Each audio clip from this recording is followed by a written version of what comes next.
And welcome to Head Field here in Avon Park, Florida, as we move to the final in the Sunbelt Classic tournament between Ohio and Georgia. Ohio will be the visiting team on a windy afternoon in Avon Park, and Georgia in hit, I should say, and you get a free pass.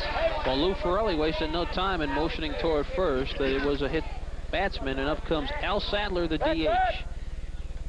He is DHing for the pitcher, and he fouls it against the screen, 0-1. Talk about Ingram, I guess that's one way to eliminate any deep ball threat. Yeah.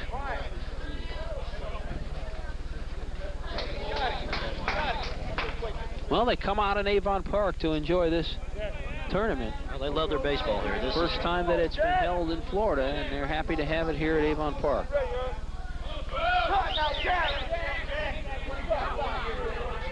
Nothing in one. Nemechek misses outside. 1 ball and 1 strike.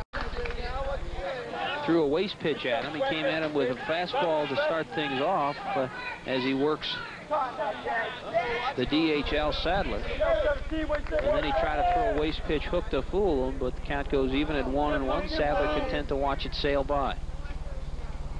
1-1 delivery. Swung off again. This is going back to center field. Kazmar way back, and it's off the wall in the air. Coming over the right fielder, Hallamert. He'll help out. 1 run comes in. Here comes another, and it is going to be a triple for the DH, Al Sadler, and he got all that one, and again, that wind just carrying the ball. One thing, if you watch Nemechek, when he throws that curve, he almost delivers it. You can see the way he grips it, and I think what happened is Sadler was looking for it, and he just took it downtown. And once again, get up in that wind, John, and the ball will carry tremendously, a tremendous distance in this ballpark. So a triple. 2 hits produce 2 runs. And like we talked about that Nemechek, if he's on with that good curve, unfortunately, I think they were looking for it, because if you watch him, you can see the way he grips the baseball. And again, that pop-up had the look of a shallow fly ball, but it just kept carrying, and it did hit the wall near the 378 mark in the air. But there's no tomorrow. That's right. Here we are in the top of the 3rd inning, and this is the 4th pitcher. One thing about Martin, and the book on Martin, is he throws hard. That's just about all you can say. He loves to bring the fastball in, has a slightly different, good curve, but nothing great. So Morgan with a single into left field on the ground, and he's on first base. A runner on first and nobody out. And this is the way Ohio has done it. They've got base runners on early, and then they've made things happen. Very aggressive play today. This is Deanna. Deanna homered his first time up, a 2-run shot in the 1st inning. Back to first base goes Morgan. Swackhammer, the catcher, on deck.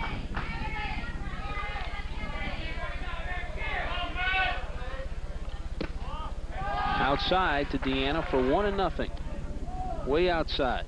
One thing about Martin, you'll notice he does not delay very long in a stretch. You know, as long as he does it the same way every time, he's fine. But if he starts going real quick, he likes to make sure that he gets the ball to the plate and has a fairly good move over to first base. Chases Morgan back again.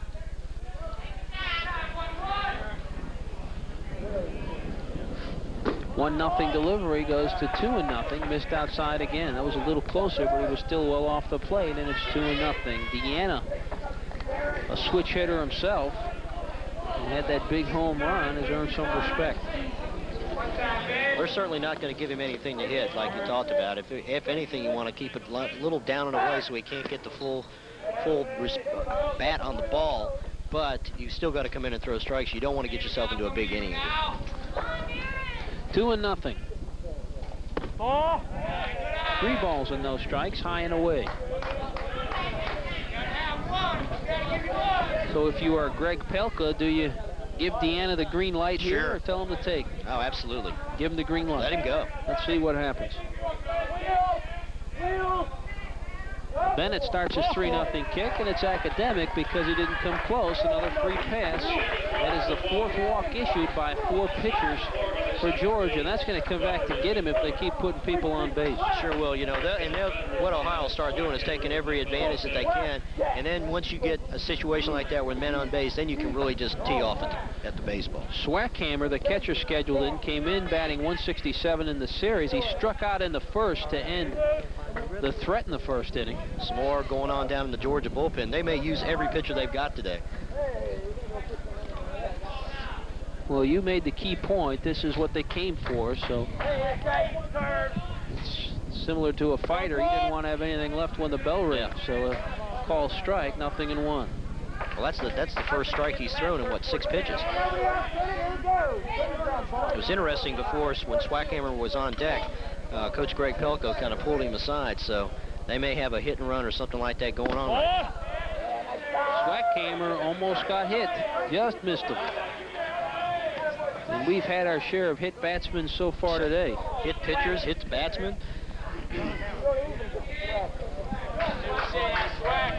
3 or 4 men have been hit already, I believe. We'll get a count on that for you. We'll look at the scorecard, but we've had at least a pair, and I think we've had 3.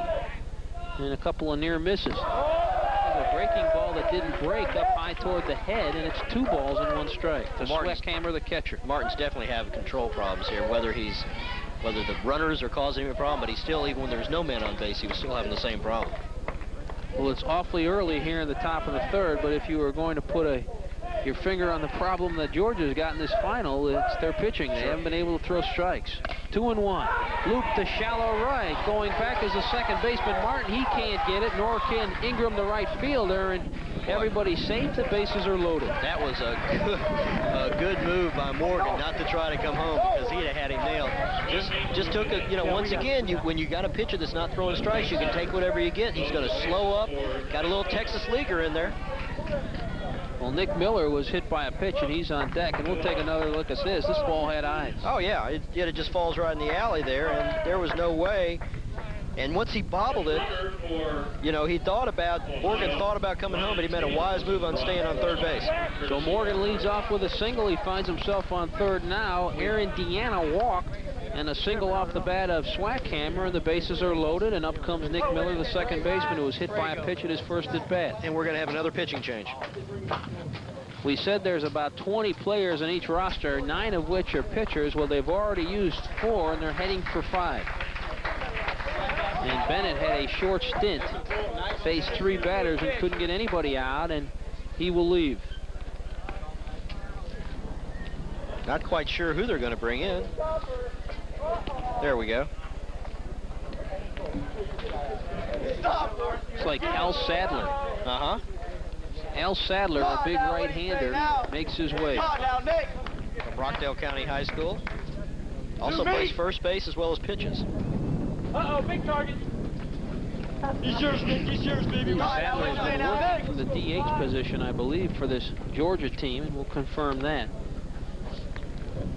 Al Sadler has been working as a DH, and he had the big triple and picked up a few RBIs. Both of the runs that Georgia had are a result of Sadler's bat, so now he's going to be called upon to make something happen on the mound as well, as his club trails 5-2. Ohio 5 runs and 5 base hits, but more important, we're in the top of the 3rd. They've got the bases jammed with nobody out, and they're going to see their 5th Georgia pitcher. Well, I guarantee either Coach Franks or Buchanan has said you've got to go in there and throw strikes at this point, or else this thing's going to be history. Because they can't get the ball over the plate, Ohio's just going to have a field day.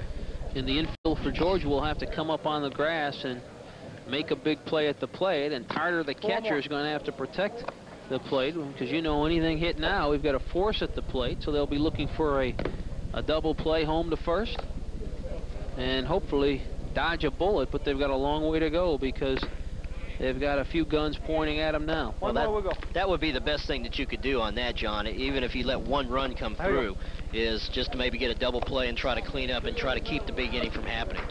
And Greg Pelka, the manager of this Ohio team, will turn to Taylor to be a pinch runner. So they're making some changes as well, trying to make the most of this all-star roster they've got to work with. That's a nice thing for a coach to have when you have all 20 players are all all-stars. You really don't have any hesitation on playing any of them.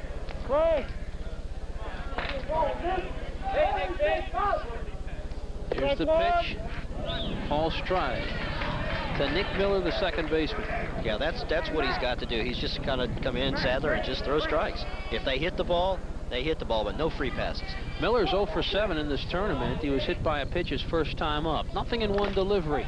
Bouncer. Nice play by the third baseman, Stafford. He touches third for a force out, and that was a very big play. He gets one, but one run comes across, and it's now 6-2. Good effort by Stafford right there. Third run scores. 1 down, 2 men on. Morgan singles and then scores a run from third, but they do pick up an out. First and second, 1 out. Now what that does for you, we can take a look at this again. He made a great play just smothering the ball, getting it and saving it, because if that goes through, that's at least 2 runs score, and then you're in real big trouble because you still only have no outs. Now at least you've got 1 out. The double play takes you out of the inning, and if 1 run comes across, you've really saved the Avalanche. Deanna was forced at third, so Swackhammer goes to second on the fielder's choice, and Miller is on first, and Scott Kazmar, the center fielder, comes to the plate. He struck out in the second, or rather in the first inning, his first at bat. So he is 0 for 1, but batting .500 coming into the game. And he'll chop this one to the screen, and he falls behind in the count in a hurry. Another aggressive. The thing, this Ohio team, they love to go up there and hit the baseball. Very impressed. 1 out with runners on first and second, and the number 9 man, Scott Kazmar, at the plate. 0-2 to him as Al Sadler digs in. It's over by your car, isn't it? Foul ball left side, and just missed the Cablevision truck in the 10th, and maybe somebody will pick up a souvenir. 0-2. Morgan led off the inning with a single. He came around and scored on the fielder's choice off the bat of Miller. But Deanna, after drawing a walk, was forced at third. Swackhammer goes to second, and Miller on first. 0-2 from Sadler. Swing and a miss, and he picks up a strikeout. And that's the third strikeout picked up by cumulative, from a cumulative standpoint, of 5 pitchers for Georgia. That's his first K. Well, he's come in and is doing what he should do. He's getting the ball in there, and then Team Ohio's not getting the bat on the ball. Harlemer, the right fielder, steps in. Brian Harlemer. He has been up twice, and he's walked twice and scored both times. So he's done his job as a leadoff man, and that time he watches a fast strike. 0-1 to him. That's what you want out of your leadoff guy. Just get on base and score runs. Just do whatever you can. Whether you have to slap the ball the other way, but just get on base. You need it. 0-1. Sadler took something off it and fooled him. 0-2. So Sadler is a refreshing breath of fresh air for this Georgia team. He's throwing strikes. I know Steve Franks thinks so. 2 hits in the inning so far for Ohio. They pick up 2 runs. 1 run, rather. And that's strike 3. A call strike 3 to Harleman on 3 pitches. So all of a sudden, Sadler gets into a groove, strikes out the number 9 man, Kazmar, and then an encore performance versus Harlemer, and he picks up 2 and gets his club out of an inning. He's trailing 6-2. When we come back, more coverage of the Sunbelt Classic on CB32.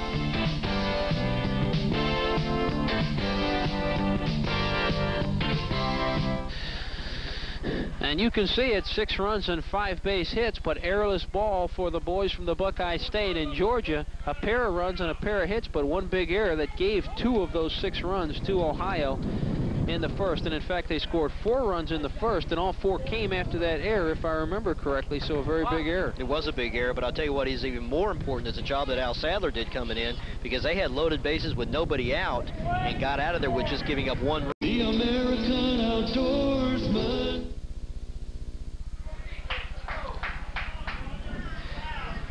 And number 2, 3, and 4 scheduled to come in here in the top half of the 4th for Ohio. Gary Jones, who is 1 for 1 on the night. He walked in the second inning and picked up a single and scored in the first. He'll be followed by Carpenter, the DH, and Lou Vaciletti, the first baseman.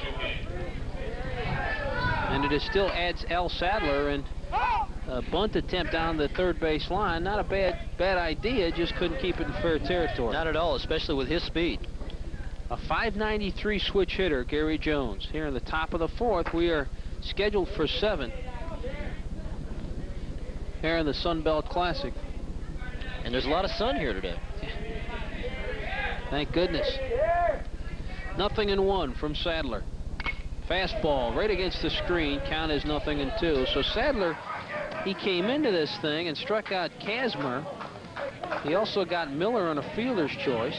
And then he struck out Harlemert in the bottom half of the third. So he struck out the last 2 batters he's faced. And he's looking for his third here on 0-2. And that's high and inside for ball 1. 1 ball, 2 strikes. Well, he's come in and has done the job that needed to have, and Steve Franks knew that somebody needed. He'd just have to go through his pitchers, but he's throwing strikes, he's keeping the ball in there, and when they're hitting it, the ball is on the ground, and they're not really doing anything with it. And Gary Jones doing a nice job there as he was handcuffed by Sadler's pitch. It was high and inside, but it was in the strike zone, and Jones had to fight it off, fouled it down the right field side of things. So the count remains 1-2. And Sadler looking for strikeout victim number 3. Here's your kick. Swinging a high fly ball. Sadler making the call coming off the mound, and he makes it look easy. It's 1 out. That's where you get that experience of also being a first baseman. And that'll bring up Carpenter, the DH, who bounced out 6-3 and then flied out to the first baseman in foul territory in the second. Sadler looks very patient out there. He's doing what he's very much in control. Both clubs got off to a pretty good start offensively. It's been kind of a road race, and both have tired just a bit now, and it's settled into a real good ball game as time is called by the home plate umpire. Well, that's a neat little move there. Had had Carpenter come in and try to, maybe they're trying to, you know, he's getting into a groove, and I'm sure that Ohio's going, let's shake this thing up a little bit and see if he has any nerves. Ball strike, 0-1. Lou Ferrelli, the home plate umpire, can hear him loud and clear. 0-1 delivery from Sadler. That's inside for the hook, and it caught the inside portion of the plate. It's 0-2. Now that was a good pitch. That was an excellent pitch because it went right at the batter, and I think Carpenter thought that, you know, it was going to be inside, but it came right back in, right over the edge of the plate. Nice pitch. Al Sadler, Mr. Freeze, as Carpenter couldn't move that bat. Bounder to the third baseman Stafford. Over to first. It's got the 5-3 out. 2 are gone. 5-3, second out. Sadler working this game to perfection so far, and Lou Vaciletti, who lined to the shortstop in the first for the second out of the inning, singled in the second, so he's 1 for 2. He'll step in. Came through that side last time. Full. 2 outs now. You got to like this Vaciletti kid. He's gritting his teeth all the time. And you were the one that said he looks mad up there. He looks mad. Looks like he's out to prove something, and he swings and misses there, 0-1. Sadler threw some heat by him, and it was a pitch that was just off the strike zone outside and fooled Vaciletti. Come a long way from Ohio, and they'd like to take home the championship, and that time it's inside for ball 1. 1-1. Sadler's a big guy. Those tall pitchers, he's probably 6'2 or 6'3. And he's got some smoke on his ball, and he's got a good off-speed pitch. And as you said, he seems to be in control. Very much so. 1-1 with 2 gone here in the top of the fourth. Ohio leading at 6-5 over Georgia for the time being. 1-1 delivery. Bouncer to the second baseman Martin. Ankle high to first. He'll pick up the 4-3 out. So 3 up, 3 down at the end of 3.5. It's 6-5 in favor of the fellows from the Buckeye State, but Georgia plans to make a charge. We'll be back with more coverage of the Sunbelt Classic on CV32 right after this.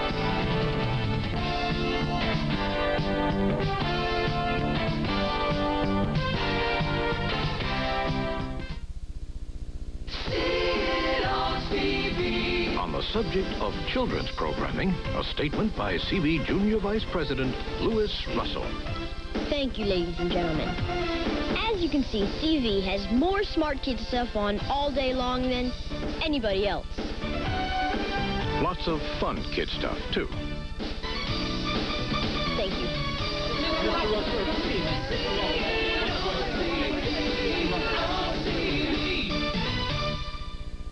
Watch NCTV every week for General College, the soap opera produced by students at the University of North Carolina, Chapel Hill. Discover the tangled web that students weave each week on this Southern college campus. Intense encounters, riveting relationships, and super surprises capture the complexities of college life. Watch General College every week only on NCTV. For students, by students. There's a little history behind that, isn't there, John? Can you tell us about that? Yeah, Babe Ruth hit a home run allegedly over the center field wall there at the 410 mark, and now there's a street back there named Ruth Avenue. A little bit of history there. I don't know if he bounced it off the mobile home, though. I'm not able to confirm that. You're not able to confirm that, but... in all actuality, Babe Ruth did play in this field, and he did die a long distance, and they have named the street after him. So, and there's a look at the new left-handed hurler that's coming in for Ohio, and he'll try to get that momentum back on the Buckeye side of things. They've kind of lost it to a certain degree. They were up comfortably 6-2, gave up 3 runs last inning, and now he, no doubt, what would be in order would be a quick inning, and Martin, Walker, and McIntyre will try to provide just the opposite and take lead and control this game. Yeah, Ohio really did get out of the blocks quick, and then, you know, unfortunately, Nemechek really kind of lost his control, composure, whatever you want to call it, and really wasn't effective, and it allowed Georgia to get back in the ball game because Ohio really kind of had things in control. While Nemechek went 3 full innings, he gave up just 4 hits and 5 runs. See, one of the Ohio's the big one was the 2-run shot. Right. And it appears that the lefty Chad Hickman, he's one of 3 lefties they can go to. He throws the ball pretty hard. Mm-hmm. Sure does. He comes straight over the top. Hey, John, 1-3, let's go, buddy. Come on, hey. Lincoln Martin leading off for Georgia. Wake up in here.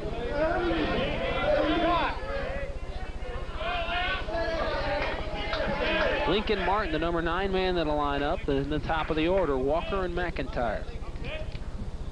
His first time out, he popped up to left field. He's 0 for 1 on the day, and he watches a call strike.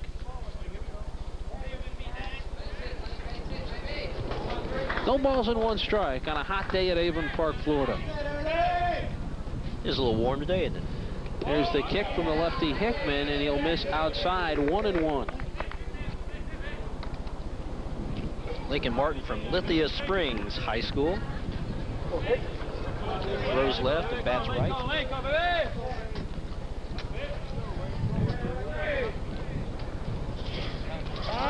Hickman taking his time, and now time is called.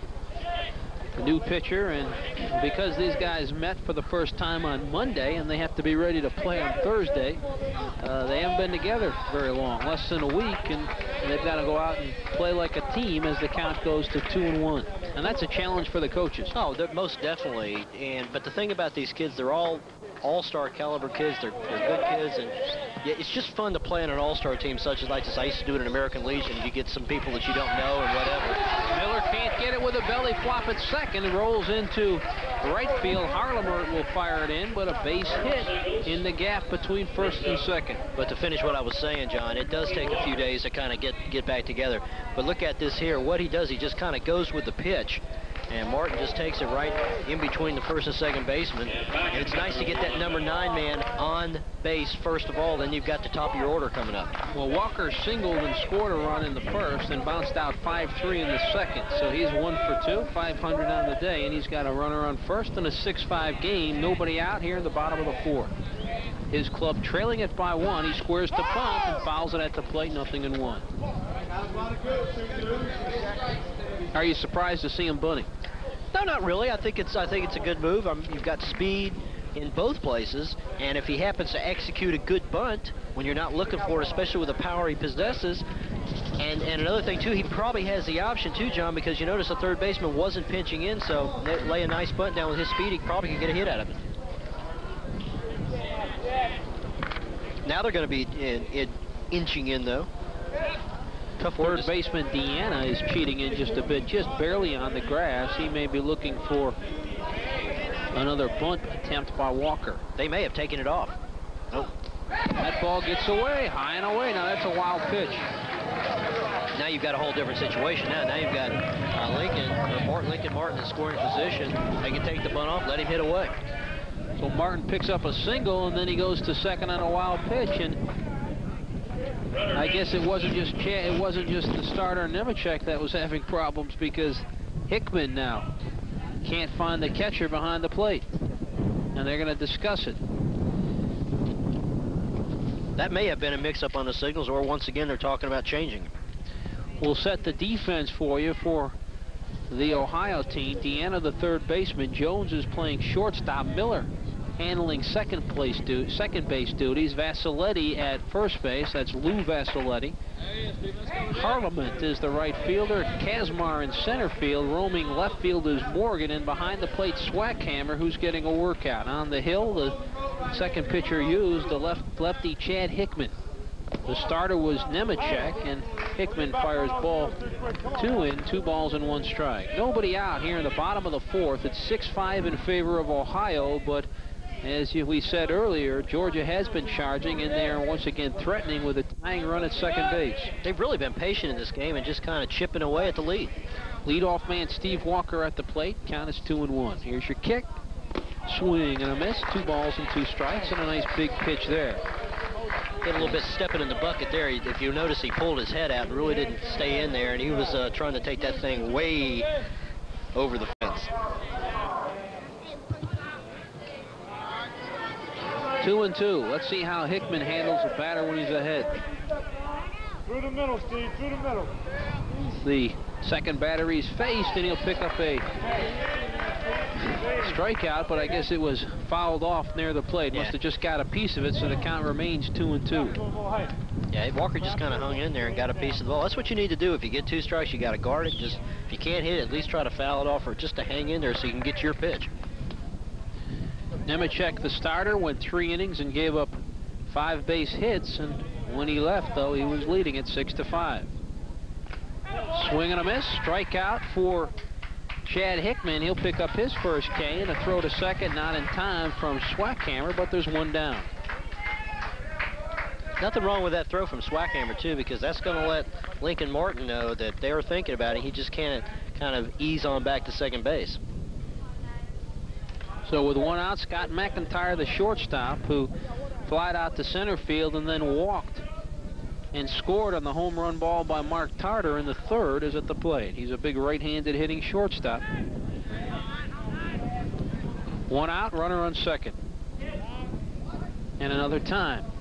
So it seems as though that's been fashionable today, as the pitchers have, maybe it's because we've used so many pitchers, they're taking a little bit longer in communicating with the catcher, and the batter just won't have it. Well, and once again, you know, like you alluded to, John, that sometimes with these kids only being together for 4 days, maybe they're not picking something up, and where you play with a catcher, especially in the battery, where you play with a catcher all year long and you kind of know and he knows you. 0-1.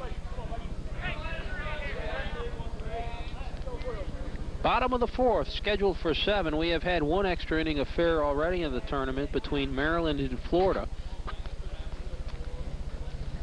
Went 10 full innings, with Maryland coming out on top.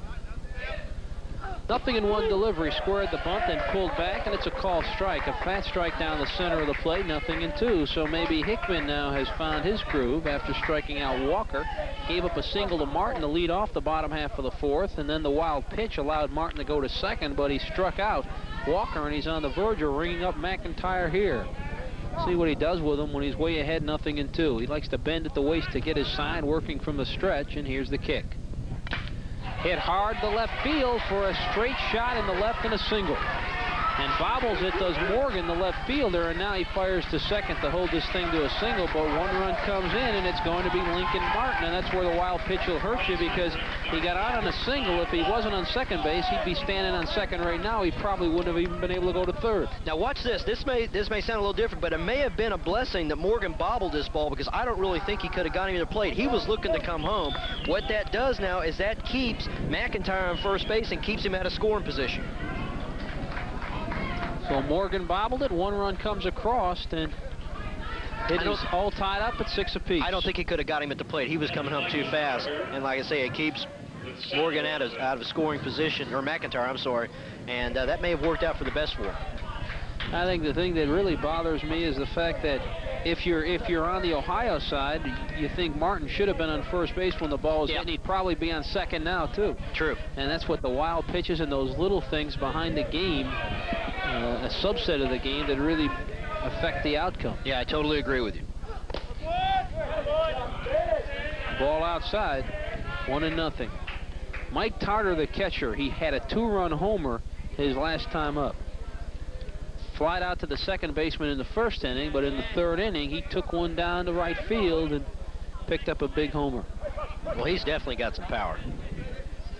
0-1. Hickman with a good move to first base, and boy, you talk about moves, those lefties are always sneaky up there. Yeah, we're kind of sneaky, aren't we, like that? Are you a lefty? Oh, yeah. I didn't even know. I should have figured that out, though. I think Mark Drury's a lefty, too. Is he really? I think so. He's a sneaky guy. 0-1. You got to watch out for us lefties. Count is even. 1 ball, 1 strike, just inside. Almost put that in the pocket of Tarter, the catcher. Yeah, Hickman's what I've noticed about him so far is he likes to go to that inside. And if he bounces out in a double play, what you said about the bobbling by Morgan might really figure big.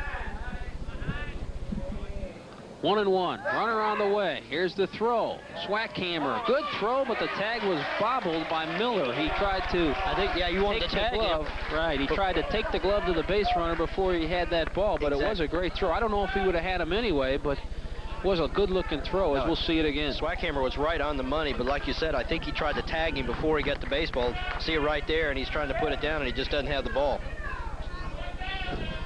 Good throw by the catcher. Swackhammer gunned it down there, and there's a discussion now. Swackhammer talking to the plate umpire. A little bit of a break in the action. I'm not sure if he may have hurt himself for throwing it down or not, or whether he's just upset. 2 balls and 1 strike to Tarter. Runner on second base. 1 run already across, and it's all tied at 6. High fly ball, left center field. Kazmar going back. He's got his back to the plate, and it's over the mark right at the 376 mark, and that's a 2-run shot again for Tarter. So Tarter opens up in the third with a 2-run shot, and he does it again here. So 4 runs thanks to the catcher, Mike Tarter. Oh, he's just teed off on that one. There was no question. Once he hit that thing, and I'm really surprised on how easy baseballs fly out of here. Sometimes they get hung up, but things just go. Not to take anything away from how hard he hit it. So McIntyre on the single will be one of those runs batted in, and then Tarter comes across on his own. And look at the power in the swing of Tarter. You got to wonder if Hickman just kind of he just set that thing right up for him. It was right in his alley. That looks like the same swing from the third inning. It's a Mike Tarter highlight film. 2 2-run shots, and it's 8-6, and now Georgia has their first lead of the game, and at one time it was a 6-2 ball game. Yep, they've really chipped away. Swing and a miss. That's Reggie Ingram, who was hit by a pitch and scored in the first, and then struck out but scored anyway because of the wild pitch or the passed ball, whichever you prefer. He ended up scoring, so that really hurt. That's a coach's nightmare. 0-1. 2 balls and no strikes now as that ball sailed high and away from Ingram. We're in the bottom half of the 4th inning, 1 gone, and it is a 8-6 game. 2 runs across. Rather, 3 runs across here in the bottom of the 4th for Georgia. Martin led off with a single, advanced to second on a wild pitch, and then Walker struck out the leadoff man, Steve Walker. And then McIntyre with a single, and then the home run off the bat of Tarter. Hey, you got it, baby, Red. Good job. Handcuffed him there. It's 2 balls and 2 strikes. Swackhammer looking down at the base umpire just to kind of see if he might get a little break there on the swing.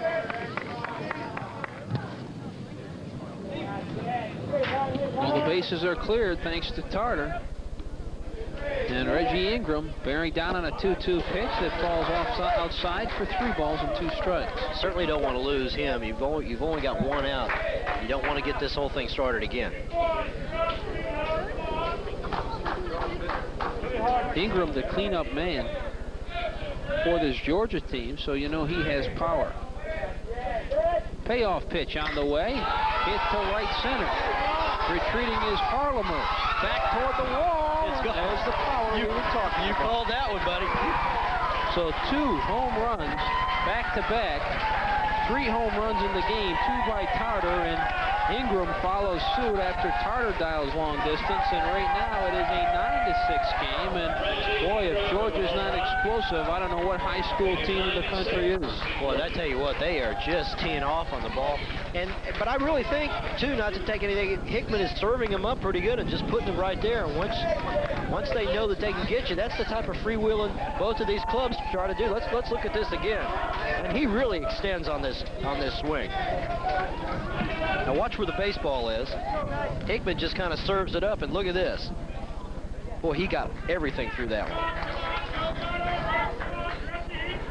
And there's about 5 or 6 scouts now running toward the dugout of Georgia with a piece of paper and a pen. I wonder what they want to talk about. Well, we're seeing some dynamite explosions here, that's for sure. And Al Sadler, the DH, who tripled himself in the first and who's been pitching. Shouldn't call him the DH anymore. He's been pitching as of late and has been very steady for Georgia. And he's hit the ball twice already. I mean, just extremely hard. Well, he lined to the shortstop and hit that very hard in the third, so he has been on top of the baseball every time he's up. He's 1 for 2 on the day, and the triple picked up 2 RBIs, so that's really how Georgia started to move. But it's amazing for both teams. You know, at first, Georgia was having a problem with their pitching. Ohio jumped up, and now Ohio's having a problem with the pitching, and Georgia is kind of pegging back. Good pitch there. Off-speed pitch fooled him, 0-2. 4 runs this inning on 4 base hits for the Georgia squad. And 2 home runs. They were trailing 6-5 when it started, and now they're in command 9-6, high and inside. 1 ball and 2 strikes to the pitcher, Al Sadler. Plus, we've got some activity going on in the bullpen for the team Ohio.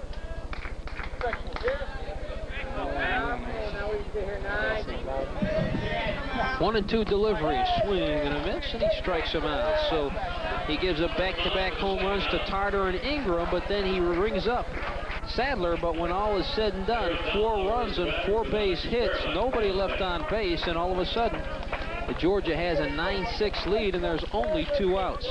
And up is Aaron Deanna, who also possesses some power. I'll be back, Coach.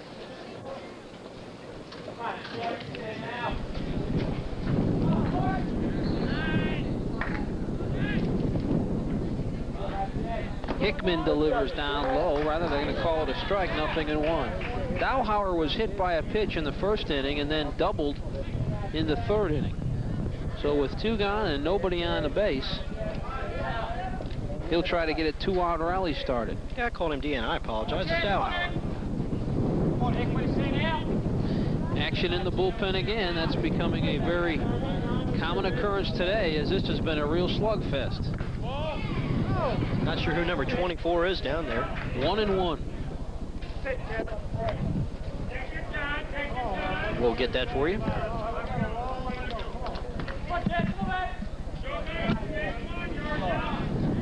And you may be able to hear the wind for yourself. It's gusting from home plate out towards center field now. And really moving around Old Glory as the count goes to 1-2.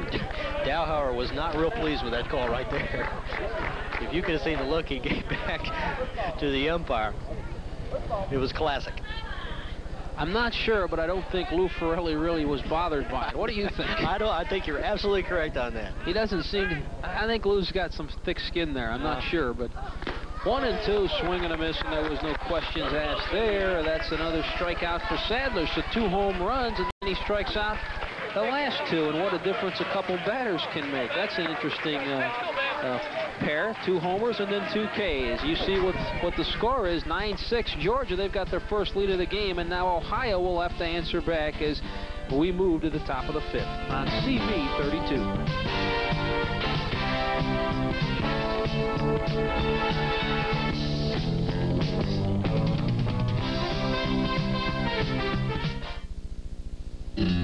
There's just something about being a cowboy that sort of soothes the soul. Like riding tall on the saddle with Mother Nature all around you, or traveling into town on a Saturday night to raise a little ruckus. Of course, there's always those cantankerous fellows you have to tangle with once in a while, but when me and my best gal get to swooning beneath that big prairie sky, well...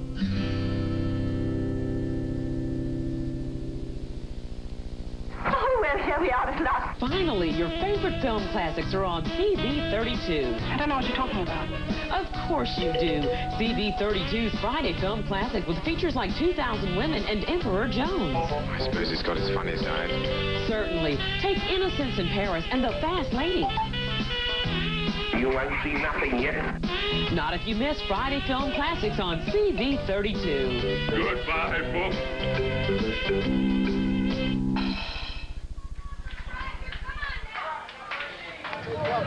And we move to the top of the 5th, where Georgia leads at 9-6. Georgia 9 runs on 8 hits, and they've committed 1 big error. Ohio 6 runs and 5 base hits, and they'll send up their number 5, 6, and 7 batters to the plate. And leading it off is Roger Morgan, a .231 hitter who reached on an error in the first and then scored and bounced out, or rather had a single in the third. So he has been on base twice today, 1 for 1. 1 for 2, rather. Top of the 5th.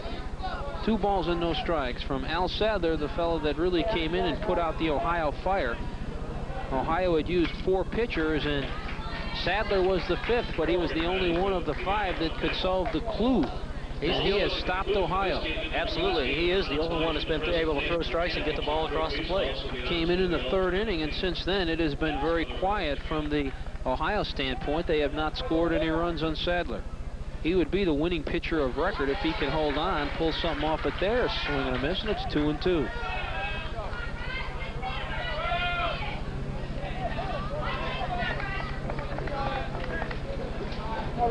Nemechek would be the loser, and the winner would be Sadler if things stay as it is. Or as they are, rather, and that's fouled against the screen. 2 balls and 2 strikes. Yeah, but in this game, you often wonder if it's kind of doubtful if they will stay the way. This is 2 explosive ball clubs. I agree with that.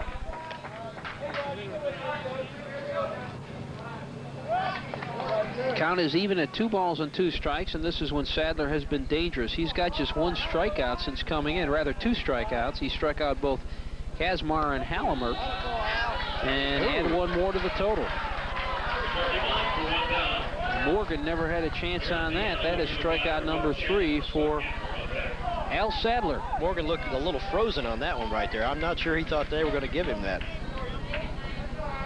Al Mr. Freeze Sadler. I like that. Yeah. That brings up Deanna. Deanna homered in the 2nd, had a 2-run shot, and then walked, and he swings a bouncer to the first baseman. Barilek will take it unassisted for the out, 2 gone. And you get the feeling that ever since Sadler's been in, he's made pretty quick work of Ohio. He's been very efficient and economic out there. He's not throwing too many pitches that he didn't have to throw, and he seems to be sitting them down in a hurry, and that will bring up Chad Schwackhammer, the catcher. And another thing, too, is keeping the ball low, and when they're hitting the ball, they're hitting it on the ground. I think in the last 3 innings, only 1 player has actually got any height on the ball. Schwackhammer was hit by a pitch in the 1st inning, or 2nd inning, rather, and then was reached on a fielder's choice. But you're being absolutely correct. He's not wasting many pitches at all, and that's good. Schwackhammer struck out in the 1st inning and then singled. I stand corrected. So Schwackhammer 1 for 2 on the day, and he watches a ball sail down low and another one outside, so it's 2-0 to Schwackhammer. I think Sadler just wanted to see if he could throw a little something with a little velocity on that one, and kind of got away from it. He looks comfortable up there, which is probably 90% of it as a pitcher. He seems to be right where he wants to be right now. He's got himself a 9-6 lead in the championship game of the Sunbelt Classic, and 2/3 into the bottom or the top of the 5th inning here. Ball. Like a good pitch there. Just a little low. 3-0.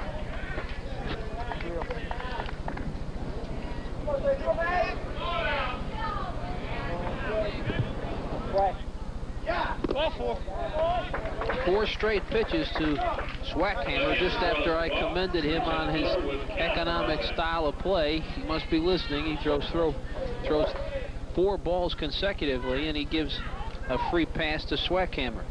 And plus, they're going to have a pinch runner. So Brian Taylor is going to go in the run. Courtesy runner for Ohio. Swackhammer picks up the base on balls and heads back into the dugout in favor of the base runner, Brian Taylor, 5'10", 155-pounder. Bats lefty and throws right. From Millbury Lake High School.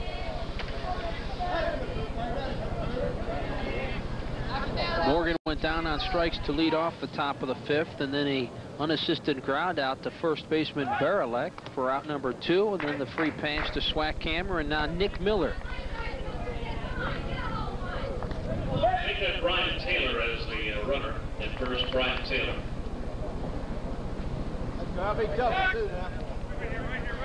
Brian Taylor getting a workout right now, and look at the first baseman Barilek couldn't find the ball, but Taylor just stayed on the bag. He didn't want to take any chances over there, as Ken Comer, the first base coach, told him to hang in there. They're really concerned that Brian Taylor is going to try to run. Scott Kazmar came in batting .500, and he struck out his last 2 times up. He's on deck with 2 outs, and there's a changeup, 0-1. Miller clearly fooled there. He was looking for some smoke and didn't get it.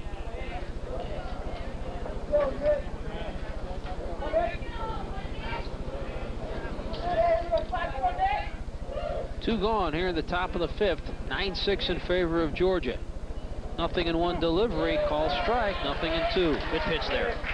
Sadler in control. Took a little bit off of it. Nice curveball. He's got 3 strikeouts since coming in the 3rd.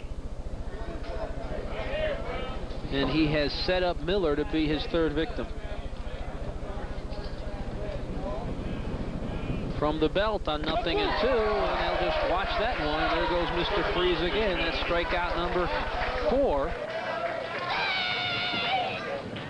for him. And right now he looks awful good as his club moves to the bottom half of the 5th inning, leading it 9-6. We'll be back with more coverage of the Sunbelt Classic on CB32 right after this.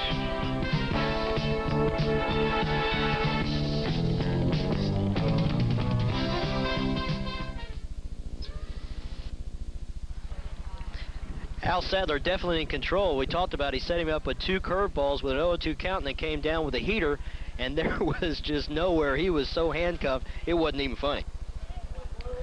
There's a look at the line scores so far. For Ohio, 6 runs and 5 hits, and for Georgia, 9 runs on 8 hits, and they've committed the only error of the ball game. It's a sunny day in Avon Park. We've had sun and scattered clouds all afternoon, and a gusty wind that is blowing from the northwest and blowing southeast, so it's going from the left to the right, and you can see what we've got coming up here on deck.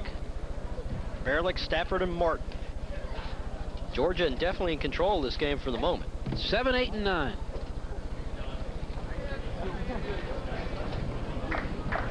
We're in the bottom of the 5th inning. Barilek 0 for 2. He bounced out 4-3 and then flied out to right field in the 3rd. Hickman starts his wind to the plate, and it's a call strike, 0-1. Hickman's definitely got to, if Ohio wants to get back in this game, he's got to get back in control and throw nothing but strikes, keep the ball low, not allow any walks. 0-2, call strike again, inside corner, so Barilek just watching as Hickman jumps on top of him, 0-2.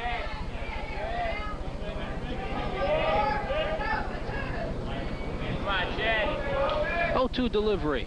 Swing and a miss, so he registers a strikeout. First out of the game, pitch 7 good start for the inning. He needed to do that. Chad Hickman, and he struck out the last two batters he faced in the fourth, both Sadler and Dowhauer, and he picks up his third in a row here. That'll bring up Stafford, Mitchell Stafford, who bounced out 4-3 and then flied out to center field in the third. He's 0 for 2 on the day, the number 8 man in the lineup. Hickman starts his wind and ball strike, outside portion of the plate. He just shaved the outside portion of the strike zone, and that was a nice pitch. Yeah, he seems to be in more control right now. If he can keep his club close, this is anybody's game. Nothing in one delivery, and that time just a bit outside. Just missed, though, on the outside portion. You know where he was trying to put it, and it's 1-1. But if they can have a quick defensive inning and come out in the top of the 7th, or rather the top of the 6th, you'd have to watch out, because they have the offense to get something going, and it's 1-2. Well, they've definitely got the firepower to do it. He's got Stafford primed to be another strikeout victim. 1-2 deliveries. We're going to miss, and that's 4 in a row for Hickman. He's made some adjustments, or if he's just getting his concentration back, but he certainly is pitching well for the moment. Our batter is Lincoln Martin.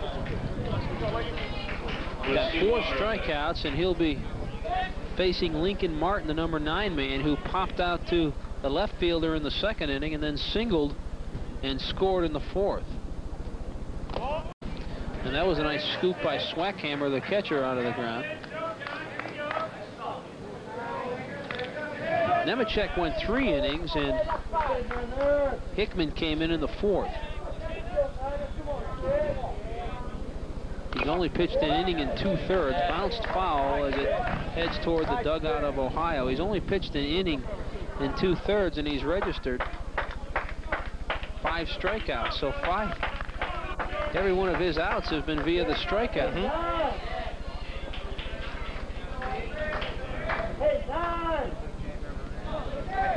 So when he gets them good. 1-1 delivery and attempted bunt. Martin squared the bunt, fouled it off, so it's 1-2, and he's in control again to pick up number 5 straight. Plus, I think that ball being from a left-hander, the ball will have a natural movement to it, kind of away from the batter. And I think that's what's happening right now.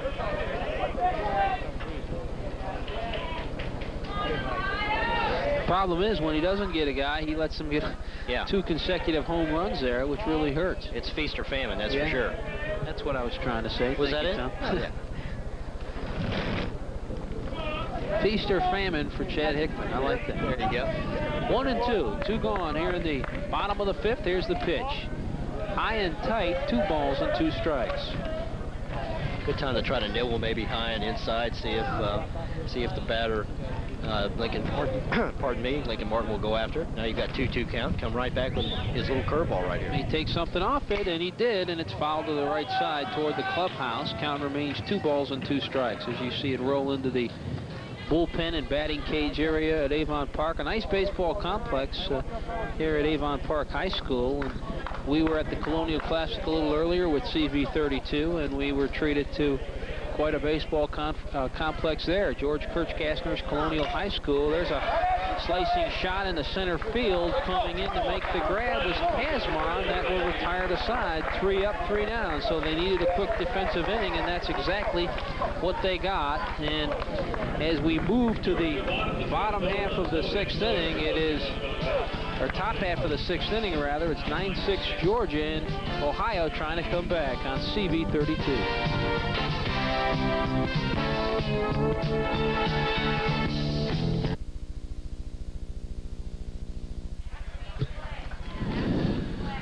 Number 9, and then the top of the order here in the bottom half or top half of the 6th inning. And Al Sadler stays in the game, the big pitcher for Georgia. Tall, lanky pitcher. So Sadler just 6 outs away from a win right now in the championship game as we are into the top half of the 6th. But you can't underestimate this Ohio team. They came out and started the game with a lot of power, as we talked about. So he's still got his work cut out for him. Gary Kazmar. Jones with the designated hitter Matt Carpenter on deck.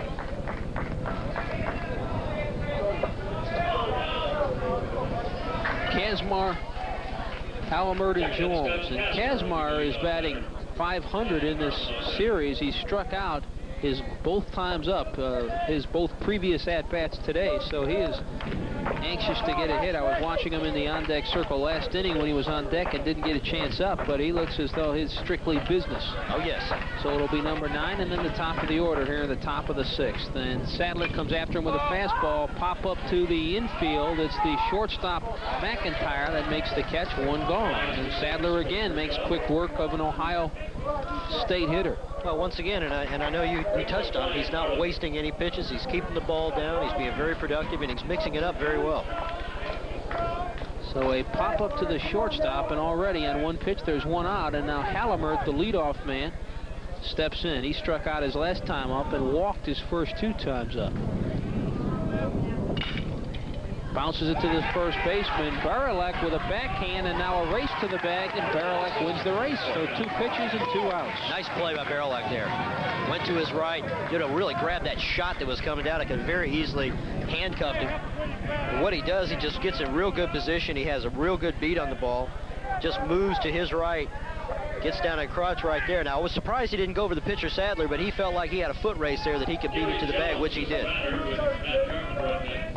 Made a good decision. Sometimes those are tough decisions to make, because if you can take it yourself, you want to do it, but you don't want to take it yourself and then not get the out. And he did everything right there, and that'll bring up Gary Jones. Well, I think it goes back to where a team that doesn't play together all the time, you want to, if you can make it unassisted, it's probably much better. The call strike from Sadler, so he's wasting no time. And unlike some of the other hurlers we've seen in this tournament, he has a pretty quick pace. He likes to stay active up there. 0-1. Bouncer to the second baseman, Martin, knee high to first for the 4-3 out, and 3 pitches or 4 pitches and 3 outs. So that is about as economic as you can be as a hurler on any level. As we move to the bottom half of the 6th inning, Georgia leading it 9-6 over Ohio. We'll be back with more coverage on CV 32.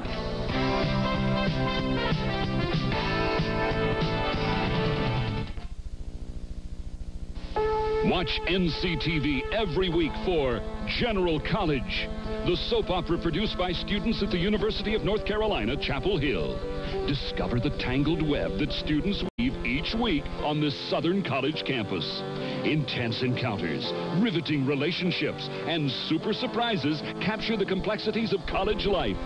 Watch General College every week only on NCTV. For students, by students.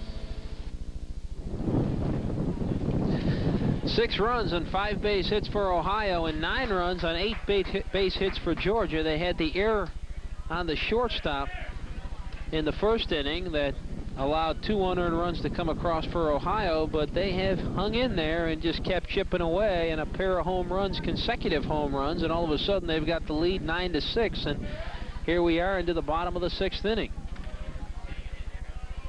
And Chad Hickman still on the mound for Ohio, the left-hander. Both pitchers seem to have settled down. They're pitching very, very well. Hickman came in the 4th inning, and he's picked up 4 strikeouts. He struck out 3 batters from the bottom of the 4th, and then the first 2 he faced in the bottom of the 5th. And then he was able to pick up a fly out in the center field. So he's retired the last 5 batters he faced, and the 2 previous batters both went up top for home runs. So it's kind of tough to figure, isn't it? Things can change so fast. Be the top of the order. Walker, McIntyre, and Tarter, 1, 2, and 3 scheduled here in the bottom half of the 6th inning for Georgia. And they would like to add to the lead, because I agree with you, Tom. This one is far from over. They need runs. The way it's gone, it's been a seesaw match, and you never know when Ohio's going to explode again. Brian, come this way just a little bit. Don't post that much.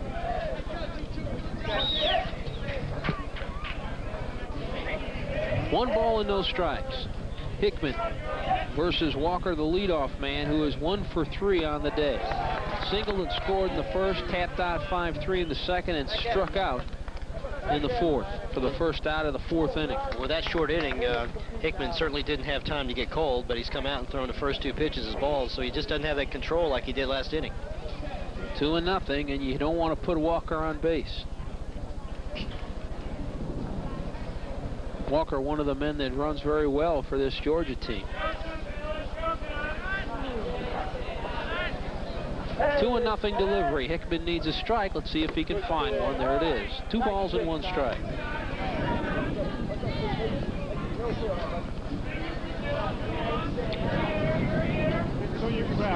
First meeting between these two clubs in this tournament. Georgia won it 4-2. Total of 6 runs combined. And when you look at the scoreboard now, these teams have combined for 15 runs. So from an offensive standpoint, a bit more explosive, and we're not through yet. 2 balls and 2 strikes as Hickman will be working against Walker here to try to strike him out for the 2nd time. He got him in the 4th inning. Let's see if he can get him here in the bottom of the 6th, rather. And it's high and tight. It's 3 balls and 2 strikes. He'll try to ring them up. But these are 2 very evenly matched teams. When they've had, both of them have had pitching problems, solved that. Both of them have had hitting problems, and then they've been stopped. So it's really a good competitive game. Well, it's a good point because 3-2, swung on and popped high to shallow center field. Miller, the second baseman, goes back. He makes the call. Now the shortstop, Jones, comes over and takes him off the hook. 1 gone. But you make a good point because when we were talking earlier when Ohio was in the lead, we said if you were on the Georgia side and you wanted to pinpoint the problem, it'd be pitching. Right. And now they've been coasting since Sadler has come in, and there has been some problems with wild pitches and passed balls and those kinds of things for Ohio. So it has been, there's been similar problems and similar pluses on both sides, and here we are 9-6 in the bottom of the 6th with 1 down, and it's far from over. But they both have people that can hit the baseball. That's true, and that'll change it in a hurry.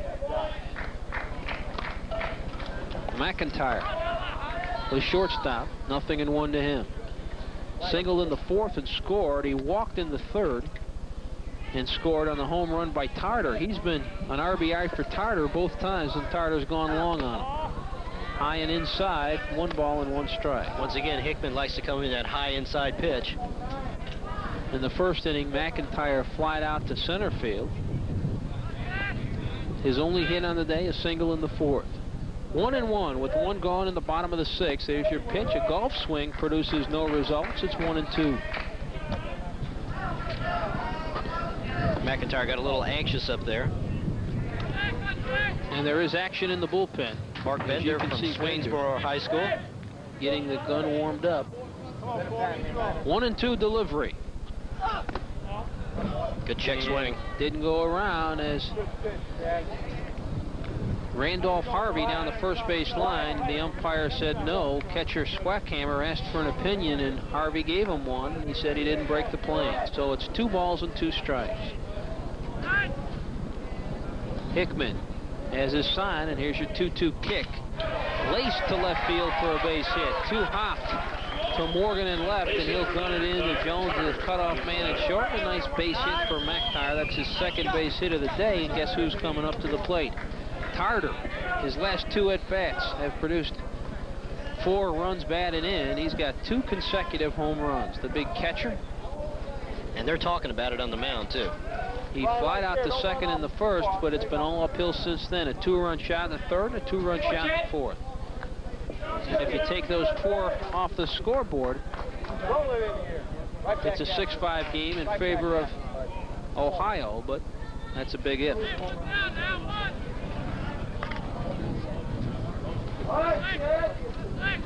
So McIntyre reaches. He picks up hit number 9 for Georgia. Got 9 runs on 9 hits. Well, Hickman's got to be very, very careful with him right here. He can't give him anything to hit. Inside for ball 1. 1-0. Best thing he can do right now is try to nibble at the corners, keep it low and away. He tried that one inside pitch that he loves to come with. Maybe it's an attention getter. I don't know.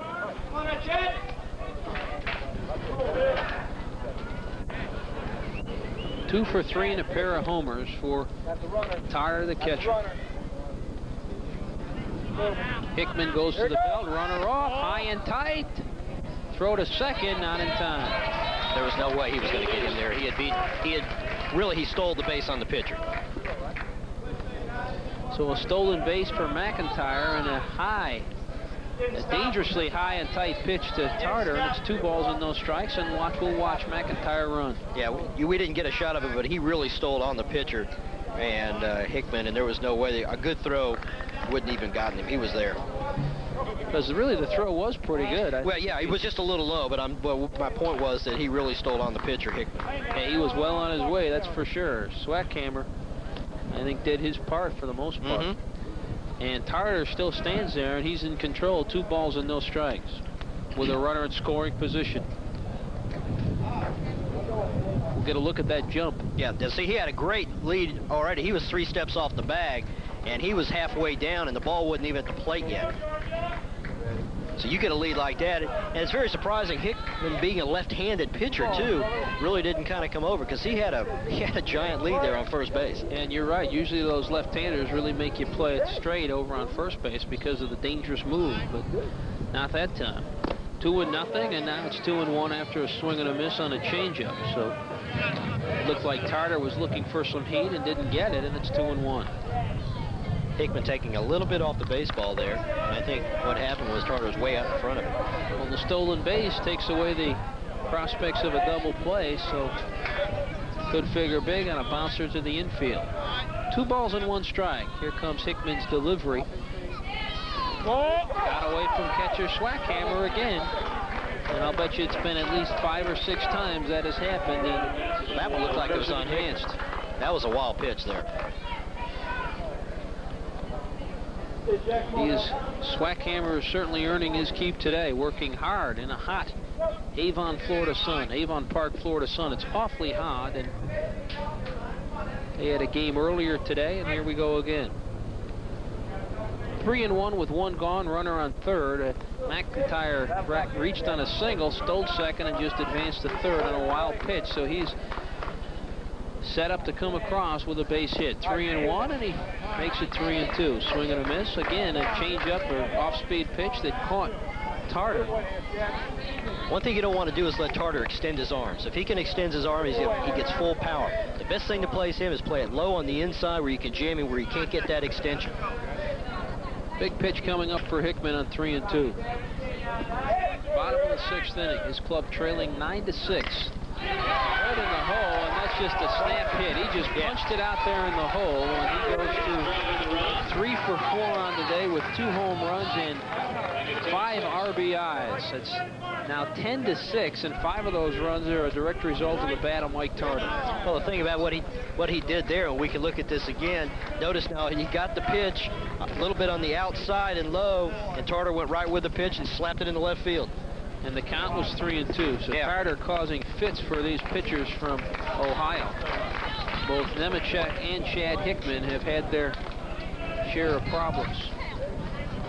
And we're going to get a pinch runner. Number 6 in the run for Georgia. And we may get a pitching change as well, as the skipper for Ohio, Greg Pilka, coming out to talk to Chad Hickman.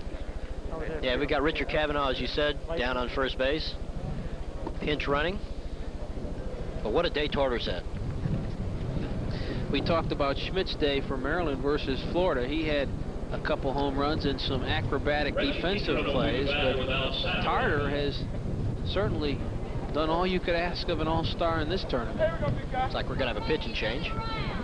Got to make a pitching change, and the field umpire Randolph Harvey was out there. He signaled for the big pitcher to come in, and it's a big left-hander. So it will either be Eric Taylor or Carl Emery, and we'll see who it is.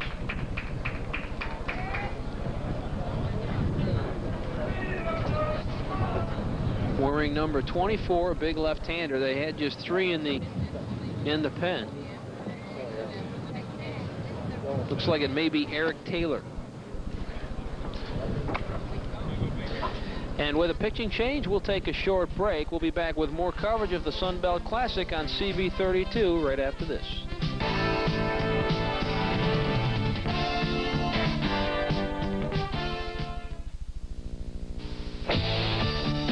This month, you could rent hundreds of movies at ridiculously high prices. Or you could call CV and get hundreds of movies for one ridiculously low price. CV now. Subscribe to HBO or Cinemax or both. See it on TV. Eric Taylor warming up. He will come in relief. He is the third Ohio pitcher, a big left-hander. 3 more. And he'll try to keep his club close as we would then move to the top of the 7th. His club trailing now 10-6. 10 runs and 10 base hits for Georgia. They've committed an error, and when you look at Ohio, 6 runs and 5 hits. They've played errorless ball. They've just been beaten at the plate by some big hits. There have been some clutch hits, and we talked about earlier maybe that one error was going to be a factor. As it's turned out that it's meaningless. We can have our view there as from a catch. This is what a catcher sees. We're going to take a look at the all-tournament bat. There is going to be an all-tournament team selected, and each will receive an individual Sunbelt Classic all-tournament team, Florida 1990. And you talk about a keepsake that will be passed on from years to come, or for years to come. I would think that would qualify. Absolutely. Reggie Ingram, the right fielder, who was hit by a pitch in the first and then struck out and scored in the third because the third strike was not handled by catcher Swackhammer, and he made it all the way around after a couple of hits and some passed balls. He finally scored. And then Ingram had a home run. After Tartar's home run in the fourth, Ingram dialed long distance himself, so he's been hot. And he steps in here in the bottom half of the 6th inning. With 1 out, swings at the first pitch and finds a hole down the right side, and around us comes second comes their pinch runner. Let's see if they send him. They're going to hold him up on third, and a stand-up double for Reggie Ingram. Good play by Harlemert in right field. He got the ball in a hurry and gunned it in, but a stand-up double, and now runners in second and third. He's had a couple plays down there today where he's had to really go towards the line and get the ball back in the infield, and he's done a good job. Right there, Brian. Just looking for some insurance runs here, 10-6. Now watch this, as you talk about how he has to come all the way. He's basically playing shading towards his right, and the ball's down the line, so only keep it a double. I think he made a good play on it. He really did, and if he lets that ball get by him and scoots to the wall, one or maybe an into the park homer, which would make it a 2-run play, was prevented. So he really showed he had some legs and covered it, and then he threw a strike to second base. Here's the Iceman. You got it, L. The Iceman Sadler picked up a triple in the first inning and then lined to the shortstop in the third. He struck out in the fourth, but he has been very effective on the hill. Plus, the 2 times he hit the ball, he hit it very hard. He has really quieted down the team from the Buckeye State. Notice the infield from Ohio cheating in, trying to pinch off that 1 run from scoring. They know at this point if they let any more runs across, it's going to be really an uphill battle for him next inning. And Eric Taylor comes in and faces 1 batter, and Ingram gets the double. As they kick to Sadler, a breaking ball that got away from him in a big way outside, and it's nothing in one ball and no strikes, rather. As you get a look at the Ohio dugout, some long faces. They're down by 4, and they're 3 outs away from being eliminated as we are into the bottom half of the 6th inning. I guarantee Greg Pelka is not going to let them give up. 1-0. Ooh, slice to center field on the hop. The center fielder cannot handle it. Kazmar let it get away from him. 1 run comes in. Here comes number 2, and it's 12-6 with a double off the bat of Sadler. And you talk about a pitcher helping his cause. It was a single, but he was able to move to second on an error. I was watching the pitcher, Taylor. That ball went by him so quick, I'm not even sure he even saw it. Sadler hit that right on the numbers. Well, you talked about it earlier, how hard he's been hitting. Now watch if we can see this. I'm not sure the pitcher, Taylor, ever sees this thing go by. Well, it's already passed, but it was out there in a flash. And then, unfortunately, Kazmar, the center fielder, misplays it, which really allowed an extra run to come in, and now it's 12-6. Sadler with a single is able to stretch it to a double due to an error on Kazmar. They haven't called it an error yet. Maybe they're just going to call that a double. Well, it should be a hit with an error. But the scoreboard has not indicated that yet. I certainly would call that an error. But Sadler stands in second base nonetheless, and Dowhauer, the left fielder at the plate, struck out his last time up, and he watches a ball just catch the outside portion of the plate. No balls and 1 strike to him. He was hit by a pitch in the first and doubled, and got stranded on third base in the third, struck out in the fourth. Taylor took a little something off that last pitch and got a strike in there for a call strike 1, as you said. 0-1 delivery down low for a ball, and Swackhammer again had to skate to his right to stay in front of him. With Sadler on second base and good speed, and a pinch runner in for Sadler. That's Nesbitt, who will give Sadler a chance to relax to close this thing. That's the nice thing about high school baseball, where you can take somebody out like that, allow them to rest, especially in a pitcher situation, where they can come back in and pitch the game. Yeah, and I think they will leave Sadler in. There's no reason to make a change. He's been so smooth, and he's 3 outs away, and he's up 12-6. I don't think there's any question. 1-2. 1 out here in the bottom of the 6th inning. Georgia has exploded offensively. It's an off-speed pitch that was low and inside, and it's 2 balls and 2 strikes. Again, Swackhammer had to get rid of the mask and find the baseball.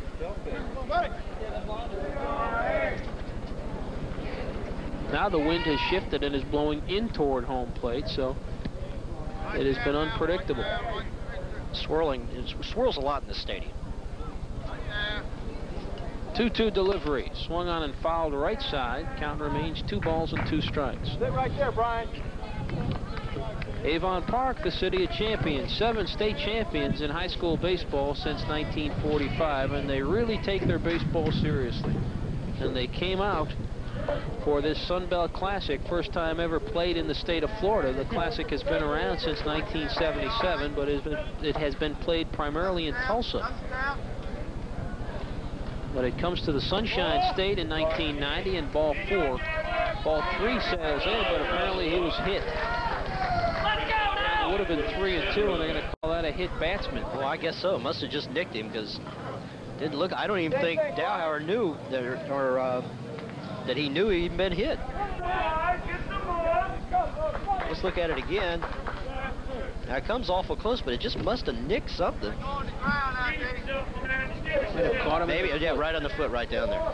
Because that would have been just the 3rd ball. So Dowhauer, another hit batsman. We've had our share of them. And that brings up Barilek, the first baseman.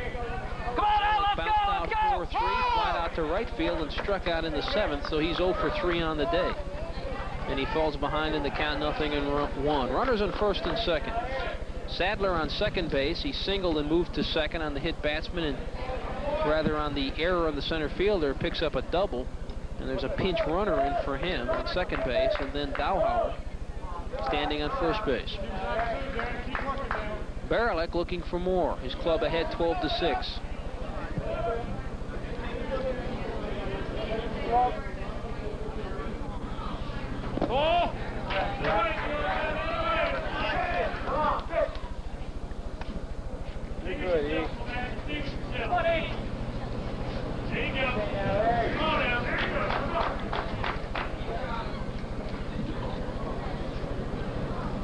Taylor trying to keep his composure. 1 ball and 1 strike. All right, baby, let's go.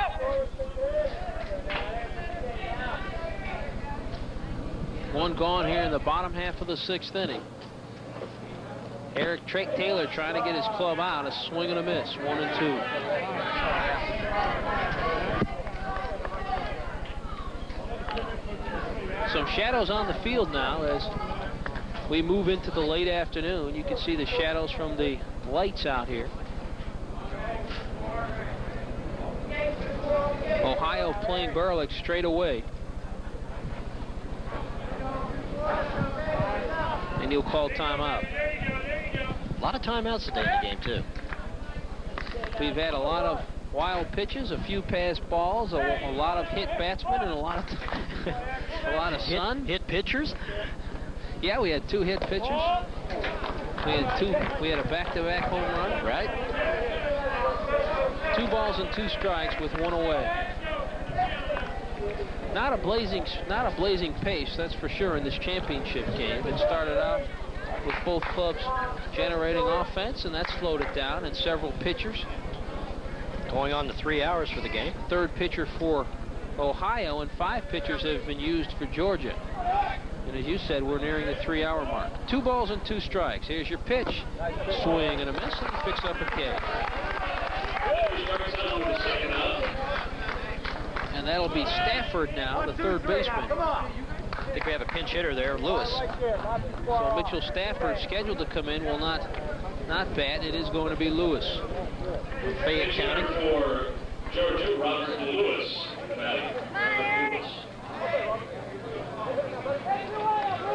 Obviously, Coach Steve Franks letting some of his other players into the game. Give everybody a chance to play, and why not? 12-6. He's probably also interested in adding to that total if possible, because anything can happen. And again, Swackhammer has to get rid of the mask. That ball was down low from Eric Green. 1-0. But once again, the nice thing about having an all-star team is no matter whoever you put in there, you know they could really go out and produce for you. Robert Lewis from Fayette County, Georgia.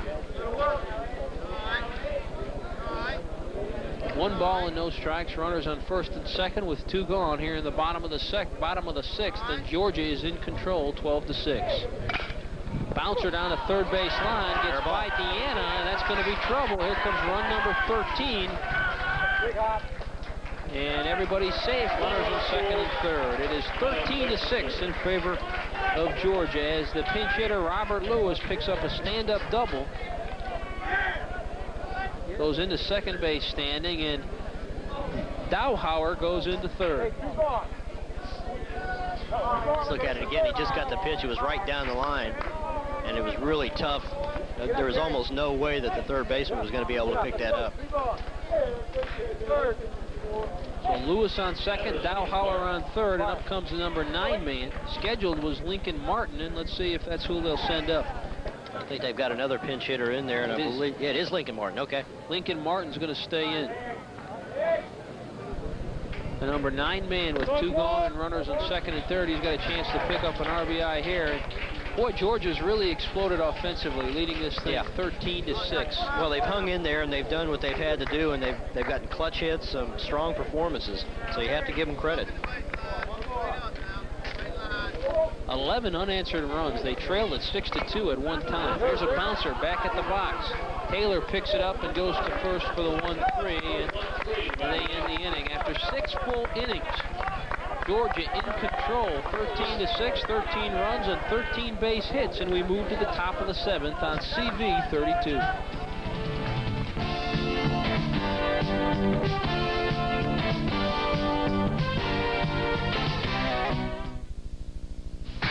American patriots, called upon when belligerent aggression can no longer be tolerated. Now a new revolution beckons, and while the names may have changed, the fight's still the same. Saturday, July 7th, Turner Home Entertainment presents Great American Bash 90, New Revolution. Ric Flair, Sting, Lex Luger, the Steiners, the Freebirds, and more. Viewer's Choice is your ringside seat for all the live wrestling action.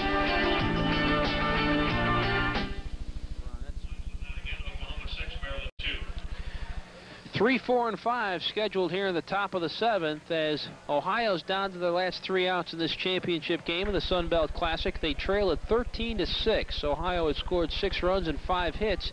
They've played airless ball, but they have been victimized by some offensive prowess and some steady pitching by a man named Al Sadler, who came in and just quieted everybody down.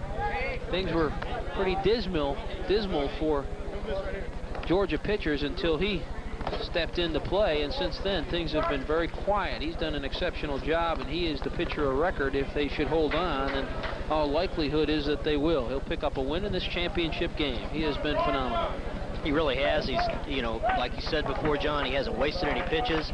He's been moving the ball in and out. He's been very productive, and he's done what he's had to do. He's kept the ball down. If they do get any, if they are hitting the ball, it's like to the shortstop, third base, where they're making the routine plays over to first.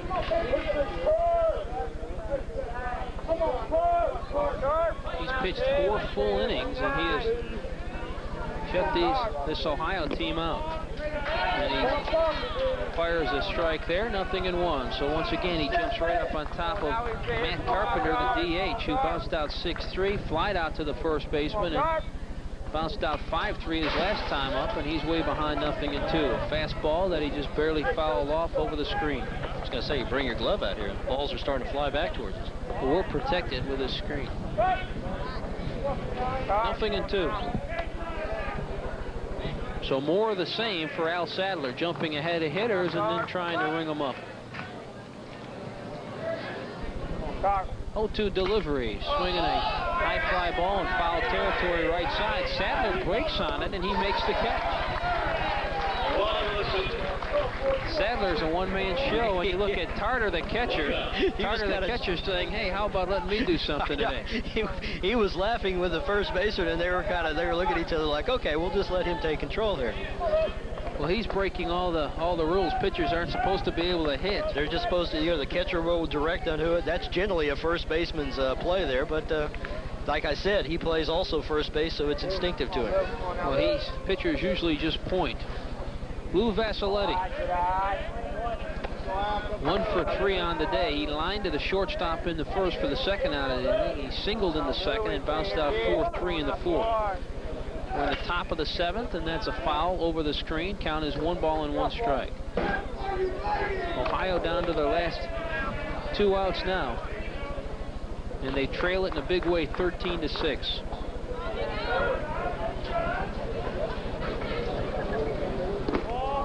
Curveball that missed high and away, 2 balls and 1 strike. Come on now, Lou. Come on, Ford. Come on now, kid. Come on now, Lou. Sadler has the sign, and here's the kick. Bouncer to the second baseman. Martin moves over nicely, goes to first for the 4-3 out, and that was a nice play by Martin, because a lot of guys would have backhanded that ball, but he was able to get square on it because of his speed and made the 4-3 out look easier than it was. Well, that's where speed will really help you there, because he was able, like you say, to move over, get in front, and then brace himself for the throw over to first base, and he just gunned it over there. Roger Morgan. Nice play. Scheduled up here, the left fielder reached on an error in the first and singled and scored in the third and struck out in the 5th. Morgan came in batting .231 in the series. And he watches the ball sail low, 1-0 to him.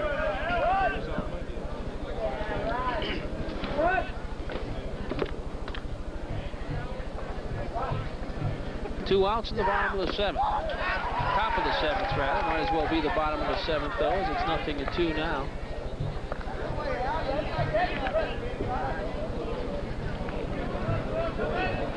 One out away is Al Sadler from picking up a win in the championship game.